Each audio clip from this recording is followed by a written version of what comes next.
Like me on Facebook, tinyurl.com/RayRust. Follow me on Twitter @MarkJabroni. And subscribe to Jabronology TV, youtube.com/fanboymarkjabroni.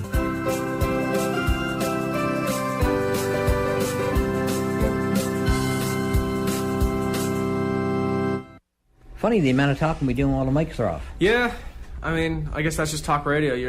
People like to talk. Yeah. And even when the radio's not there, it's still happening, I guess. All right, so this is Fanboy Mark Jabroni with my new co-host, Chris Bookman, here talking about SummerSlam. We're running our way through the card. Just got done talking about Ziggler versus Jericho. And what are we going to talk about next? What's the next match up the card? How about the Intercontinental title match? Miz defending against Rey Mysterio. This is actually probably the biggest kind of question mark match for me on the whole card, honestly. Ironic, since Rey Mysterio has all the question marks. That's right, and where's mass mystery, right? Mystery match. Madam Mystery. Miz just capturing the Intercontinental title at the 1000th Raw from Christian, has been using it as sort of his return to television, right? Because Miz was gone for a long time filming the Marine 3, and now he's back, and he's using the Intercontinental title as sort of the I'm back and I'm the Miz thing. He's still doing a lot of the same stuff. I was in the main event of WrestleMania, and I beat John Cena, and now I'm the Intercontinental, and now it's something more for him to do, which is good. We haven't seen a lot of Miz, and when we've seen him in the past year, it's been very much so in a impotent sort of way, losing to John Cena and The Rock, forming a little tag team with Truth, and then sort of disappearing for a long time. So I think Miz as Intercontinental Champion is good. I said this before, he's the second now man in a row who's a former world champion to hold the Intercontinental title. That by itself is going to give the belt prestige. I think having a heel as champion is always easier to segue onto another good guy to give titles back their meaning. Because the Intercontinental title is another title that, has been a kind of a slow process, but I think nobody can deny the Intercontinental title right now is more meaningful than it was a year ago. Cody Rhodes did a lot for it. Christian did a lot for it. Their feud, and Cody Rhodes specifically in the promos he cut about being Intercontinental Champion, I think, did a lot to make the Intercontinental title mean more than the U.S. title. Also, putting the belt in Santino for 5 months didn't help. That might have been their plan, though. Yeah. Honestly, their plan might have been, we want the Intercontinental title to be more meaningful, so let's tank the U.S. title on Santino. Let's segue the Intercontinental title back to Raw through guys like The Miz, who's very clearly a Raw star, doesn't appear very often on both shows. And now, presumably, Miz is going to hold the belt until somebody's ready to take it from him. Whoever that is, My gut, again, always says up-and-coming star. But I think Rey Mysterio has a great shot of winning. Just because Rey Mysterio always wins, it seems. Especially in dumb little matches like this. Like Survivor, 5-on-5 Survivor Series matches. You put Rey Mysterio and Big Show on the same team, put all of my money on that team that they'll be the last two men standing, just because Big Show's a face. Yeah. Because that's just the way Rey Mysterio and Big Show operate. They're talents who have been around for a long time. They have their own fan appeal for their own reasons. Rey Mysterio sells a ton of masks, which they love. They love selling those gimmicks. Yeah. So I could see Rey Mysterio winning this match, honestly, but I don't think he will. I think Miz will retain the title, and I hope that Miz will retain the title, because I think that I would rather see Miz as Intercontinental Champion than Rey right now. It just makes more sense to me as far as wanting to segue it onto another top star or another up-and-coming star. It makes more sense for a heel, because a heel can lose more easily than Mysterio can. I think Miz can pick up a cheap win over Mysterio without it destroying Mysterio's credibility. But the whole match itself just feels like they don't really know what to do with either of the guys. Like, I don't really feel like there's been a good build to a Rey Mysterio versus Miz Intercontinental match. Have you felt like there was any sort of build at all to it? Not really. No, it seems very much so thrown together. And matches like that, I often will side with the champion, just because it seems like it's just that's what they want to do. They want to give Miz a win over a top star on TV or on a pay-per-view. It'd almost be better to put Antonio Cesaro in that one. In that one, maybe, yeah. Or Dolph Ziggler, maybe? Or Ziggler. I mean, Ziggler just got done. I mean, Ziggler's held both the mid-card titles, and now he's Money in the Bank. It probably wouldn't make sense for him to win another mid-card title. I mean, Van Dam was Intercontinental Champion and Money in the Bank at the same time for a bit, so it wasn't the worst idea. I'm fine with Rey Mysterio in there if they have nobody else at the moment. I think, I don't know, Seth Rollins maybe could be a guy to come in and take it from The Miz if we're talking young talent who's a face. I mean, they don't have a ton of faces. They don't have a ton of singles faces coming up through developmental right now, it seems. Rollins is the only one I can really think of who is very, very clearly being pushed as like a top guy for the future. Yeah. So whether or not Miz ends up facing him, I mean, we've seen Miz work with younger talent before on that level and done very well. I mean, Daniel Bryan during his debut in early years, Miz did a great job of working with him as a heel and helping him get over and helping Miz get over. Because don't forget, Miz lost the U.S. title and then segued that into Money in the Bank and the World and the WWE Championship. You know, it can still work. Yeah. So I think Miz should retain here, and I think he will retain here. Some sort of maybe heelish win, maybe a clean win. Who knows? Either way, I do not see Mysterio walking out with the Intercontinental title, and I don't want to see him walk out with the Intercontinental title. It would be disappointing. Yeah, I'm not a big. I hope he blows his knee out and is done after this. Honestly, if I'm done with Mysterio, I've been tired of him for a very, very long time. Because unlike the Big Show, Rey Mysterio, like the Big Show, like can turn heel and at least give you something a bit different. Like at least Big Show has two modes. Rey Mysterio has been doing the same thing forever now, at least since 2006, when he like officially went from like mid card to upper mid card / top card. Yeah, and I'm sick of it. I don't know.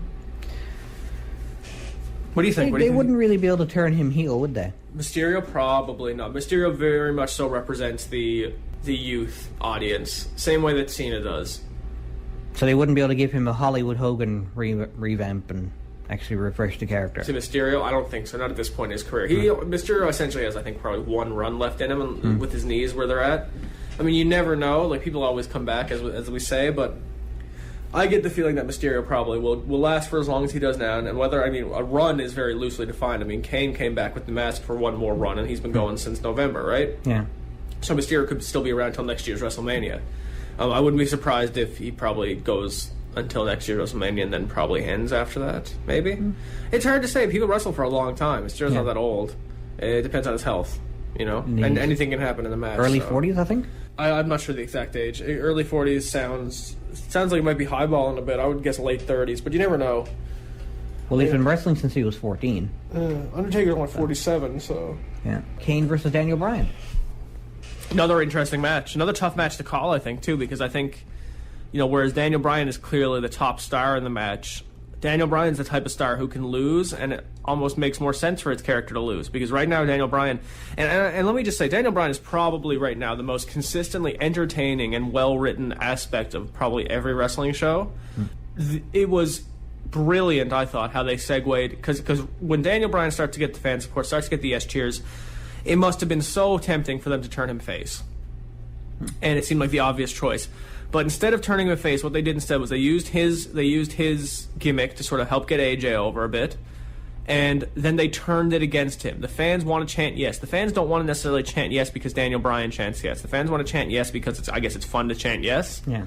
And when he doesn't want you to do it, then you want to do it. So what do they do with Daniel Bryan? They have him say, "Stop stealing my catchphrase." And what do they have him do after that? What's the next generation? Now he starts to go crazy. Because right now Daniel Bryan is turning into a crazy person. I would not be surprised if they do a Ric Flair getting carted off to the madhouse type angle with him soon, where he actually goes to an insane asylum and they film little vignettes of Daniel Bryan walking around a padded room. I think that would be really cool and really clever. Or Cactus Jack. Yeah, Cactus Jack's had a mental... Yeah, that's right. Like, it's been done before, and that's fine. Wrestling's all about kind of rehashing the past. Yes.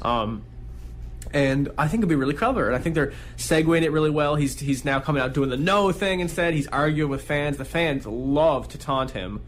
His character is just finding new ways to interact with the audience on a second-to-second basis, and that, to me, is just the essence of wrestling. And his ability to do that is just so great. And the other thing I love about Daniel Bryan is that he was the best technical wrestler, like the consensus, for the longest time, and now he's coming in and finding success at the highest level as a character. And I love it that he is just been able to show that not only was he good in the ring, not only was he a good wrestler, but he's a great, great, great professional wrestling talent for any company to look after. And he's proven it on his own, despite the fact that a lot of people didn't believe in him for a very, very long time. I also like that he comes out and frequently makes mention that he should be in the WWE title picture, because despite the fact that he is, a big thing on his own, they're keeping the focus on it. He's trying to do the best he can to keep the focus on the WWE Championship and the importance of that title. Yeah. And I think that's a very smart decision by him if he's the one deciding to incorporate that into his gimmick, talking about the title a lot, because they obviously would give them a little bit of freedom to sort of say stuff. They're not in their ear on a second-to-second basis. So him throwing out stuff like that, I think, really, really helps. Kane seems like an odd opponent here. I feel like I've seen enough Daniel Bryan Kane for a little while. I don't know why it makes sense for him to just be all of a sudden facing Daniel Bryan because Daniel Bryan's going crazy. You know what I mean? There hasn't been enough interplay vocally between the two to explain why this match exists, other than the fact that AJ, I think, is trying to screw with Bryan by having him face Kane, and Kane is Kane, right? Yeah. So that to an extent that I think makes sense, but I don't know. It's not for maybe it's just not the most intriguing matchup for me because I'm just so used to seeing Daniel Bryan versus Kane. I think the big X factors here are, AJ's involvement. Will there be any on her part? Will there be maybe a stipulation added at the last minute? I think this is a match that could really use a stipulation. Yeah. Honestly, Daniel Bryan versus Kane, just with the emotion behind it. The whole, Daniel Bryan's crazy, Kane's in there, I guess, also because he's crazy. Like, a stipulation would help. Something a bit more brutal. Maybe Falls Count Anywhere would be cool. A straitjacket match. Straitjacket match, yeah. That could be coming in the future, too, actually.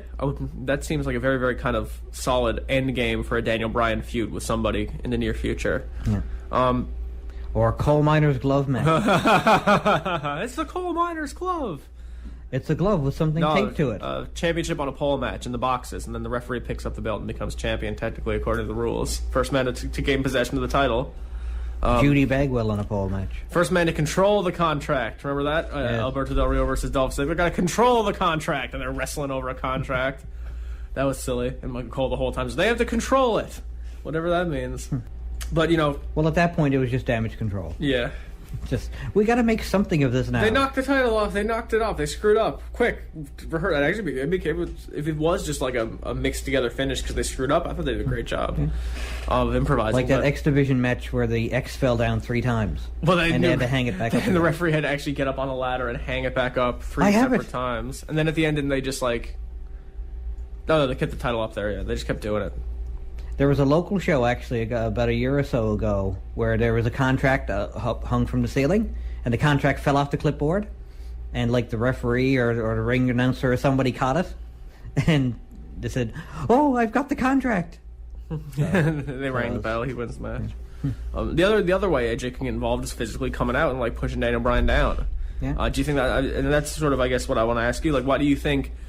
How do you think AJ is going to play into this match? You think she might not at all. It might just be a very traditional match that one of the other wins. But what do you think sort of is going to happen? Because this to me is a really interesting match because the Daniel Bryan character is so interesting to follow. Yeah. And I think he's a character that they want to put a lot of attention on. There's also the whole Charlie Sheen factor. Charlie Sheen could be at ringside and come out and cause him to lose. Yeah, well, this will be her first pay-per-view as Raw GM. Yeah, so you almost certainly expect to have some sort of backstage vignette to that effect. Like, it's my first pay-per-view. Clearly going to do something. Mm-hmm. The only thing is what?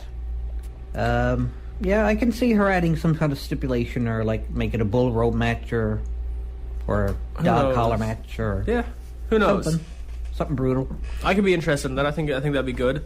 I think either way it should be a good match. Or they can open up to the WWE universe like they've been doing on Raw and say, what kind of match do you want them to That's actually a really good idea, to do a simple little vote at the beginning, a little Twitter vote. That's probably the best idea, because then they continue to push the little Twitter thing, their voting thing, which actually seems to be working for once. The voting system seems to be actually producing accurate results, not to the effect of Mason Ryan versus Evan Bourne on Raw, which is pretty cool, I guess. They finally figured something out. As far as the winner of that match, it's probably the toughest one for me to call, I think. Yeah. Because I think a lot just says that Daniel Bryan probably should win the match, but then I could really easily see Kane, winning the match just to give the fans a chance to taunt Daniel Bryan. Yeah. And I think, I like to have one prediction where I go against my instinct. I'm going to pick Kane to win.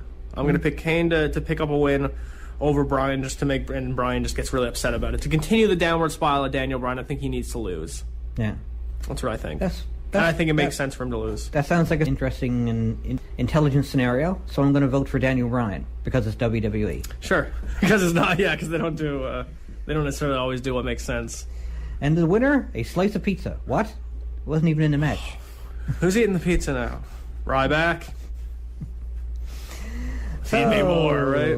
Officially, we've only got 2, but we do have 3. Let's talk about the world title match. Spoiler alert, for those of you sitting at home who don't know that SmackDown is taped on Tuesday nights. Oh my God, what are you talking about? Yeah, I'm about to break the bubble. In my nice blue shirt.